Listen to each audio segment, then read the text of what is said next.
detectives, and I don't know, it's just fascinating to see everyone standing around now here, and like there's not much going on in terms, well, a lot's going on, but like this scene is active, but it's at the same time we have no idea where the shooters are. Right. No. We always talk about this. You look at the posture of the officers. Yeah. They're not in any rush.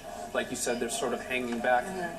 In my estimation, it looks like most of the action, of course, is going on inside of this building right now. The SWAT team is there.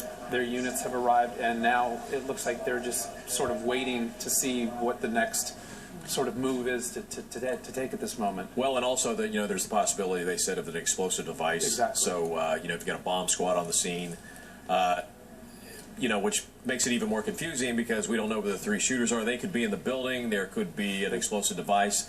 Yeah, this could be. You said they had vests on, but this very well could be some type of suicide mission. Yeah. By these three gunmen. So if they rush the building, maybe they've got an idea to maybe try to draw some police officers in and take them down with them. We just don't know at this point. Derek Bell, are you still up in Sky 5 and can hear us?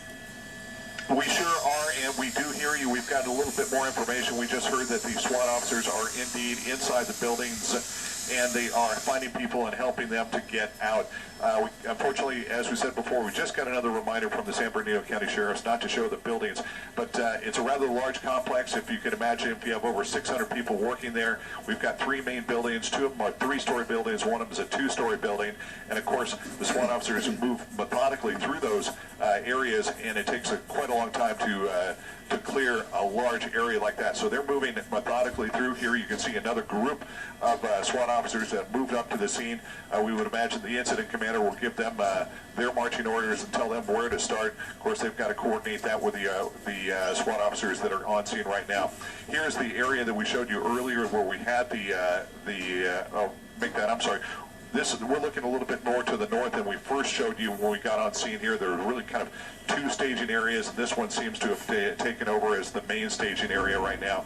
The triage area that you mentioned just a moment ago has been completely broken down, and the firefighters have begun to leave. It looks like the police department is trying to move the secure area out to an area which previously where the triage unit previously was, and they're going to just get that area nice and secure and get all those people out of there, to include the fire department. So it looks like the fire department has done its job. They've moved out, and now it's a complete SWAT operation from here on out. Again, three large buildings is what the facility is. We can describe the facility as being, and a lot of square footage, a lot of rooms. We've got to be a lot of windows and doorways that the SWAT officers are going to have to cover, and having more SWAT officers arriving on the scene, as we just saw, would likely be helpful to get this area cleared.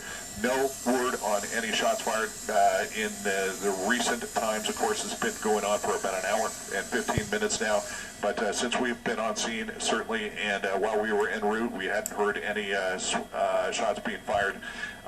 Still, the SWAT department is going through and methodically clearing this building, finding people, and trying to get them to safety. Unfortunately, as we said before, we cannot show that. We're showing the staging area out in front. This is the 1300 block of Waterman, just north of the 10 freeway and just east of the 215 freeway in the city of San Bernardino.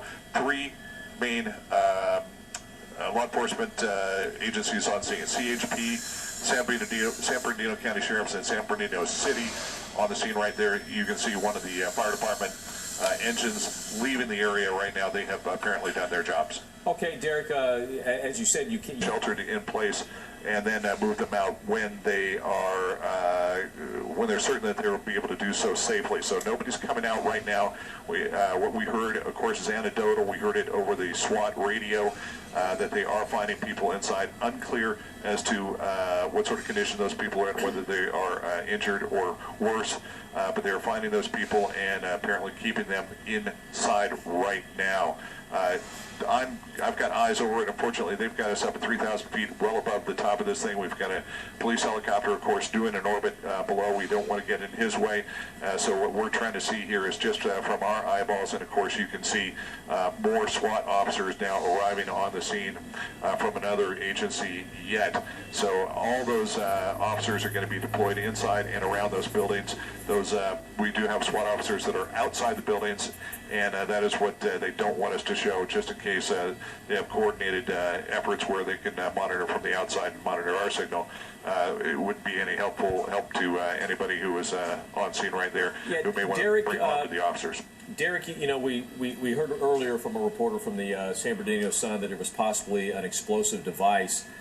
If SWAT officers are now in the building, allegedly clearing the building out, does that mean that situation's already been checked out? If there was, that it's been diffused and they don't have to worry about that part anymore?